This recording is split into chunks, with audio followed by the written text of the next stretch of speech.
Será que dosar os hormônios de testosterona e DHT no sangue vão ajudar a identificar qual é a causa de um afinamento capilar ou de uma queda de cabelo? Qual é o impacto que os hormônios têm nos nossos folículos capilares? A gente vai entender essa estrutura hoje e vai entender também se a gente deve ou não dosar esses exames no sangue para chegar nesse diagnóstico. A gente precisa entender essa estrutura aqui. Essa estrutura, ela é dividida em duas partes. A parte mais externa, que é onde a gente vê o fio do cabelo, e a parte mais interna. Nesta parte mais interna, a gente tem o sangue, que ele vem trazendo esses nutrientes, ele vem irrigando e nutrindo essa região aqui. E essa região em específico a gente chama de área papilar, né? É a papila dérmica, que aqui nessa região tem células específicas que vão fazer a produção do fio do cabelo. A gente tem células que vão se diferenciar, ou seja, elas vão amadurecer em células que vão produzir a queratina. E essas células se chamam queratinócitos. São os queratinócitos que vão começar a se dividir rapidamente e vão empurrar esse fio lá para fora. Então, o crescimento ele vem de dentro. Só que para isso acontecer, a gente precisa de alguns estímulos. Esses estímulos a gente chama de fatores de crescimento. Para que haja esse estímulo de fatores de crescimento e aconteça toda essa divisão celular aqui dentro e vai empurrando esse fio lá para fora, esse sangue, ele precisa nutrir, oxigenar essa região aqui, que é uma das regiões, se não mais importante, a mais importante para que tudo isso aconteça. Se a gente não tiver essa diferenciação celular, essa divisão celular aqui acontecendo, o cabelo ele não vem. E estas células da papila dérmica são elas que vão determinar o ciclo de crescimento do cabelo, são elas que vão determinar o quanto o cabelo vai ficar ancorado na fase de crescimento, ou se ele vai ficar menos tempo na fase de crescimento, cada vez mais fino, mais ralo. Então, por isso que a gente precisa entender essa estrutura, vocês vão entender. Se a gente der um zoom nessas células, a gente vai encontrar toda essa membrana celular junto com o citoplasma. Então, a membrana celular é o que permite fazer o atravessamento tanto de proteínas, de minerais, quanto de hormônios também. Então, essa membrana celular, ela vai revestir essa célula e dentro dessa membrana, dentro da célula, a gente tem o citoplasma. No citoplasma, a gente tem a produção de proteínas, a gente tem a produção de energia, a gente tem mitocôndrias para que a gente consiga, de fato, ter toda essa maquinaria acontecendo. Bem no interior aqui dessa célula, a gente tem o núcleo e dentro do núcleo a gente tem o material genético. Tá, mas e aí? Onde é que a testosterona, onde é que os hormônios entram nisso, né? E é isso que é mais importante. Lembra, né? A gente está aproximando essas células que estão aqui na papila dérmica, certo? A testosterona, ela entra no folículo capilar pela corrente sanguínea.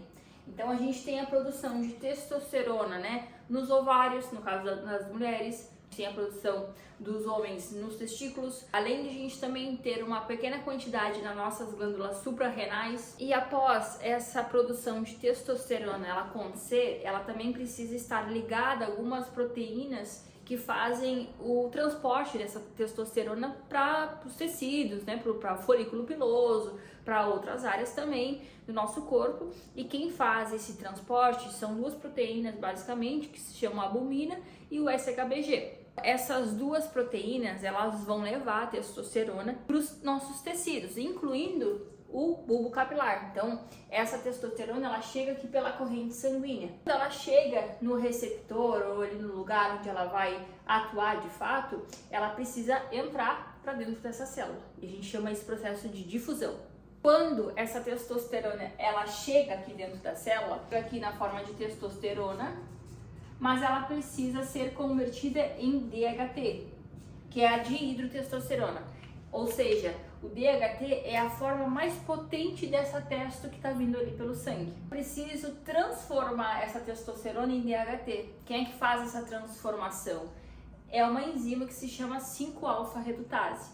A gente encontra 5-alfa-redutase no cérebro, a gente encontra 5-alfa-redutase no fígado, em várias partes do corpo. E também, inclusive, aqui nos nossos folículos capilares. No caso dos folículos, quando isso acontece, a resposta que a gente percebe é um fio mais fino, mais curto, e esse processo de encurtamento e de afinamento capilar, a gente chama de miniaturização. Então, para fechar esse bloco, a testosterona ela circula ali pelo nosso sangue através de proteínas que são transportadores, que são a albumina e o SHBG, são elas que vão transportar essa testosterona para dentro aqui da membrana dessa célula, para que ela consiga se ligar nesse núcleo e alterar, fazer modificações nessas células, e a gente vai ter respostas biológicas, né? A gente vai ver um aumento no afinamento, um encurtamento do cabelo, a gente vai perceber modificações no ciclo de crescimento capilar.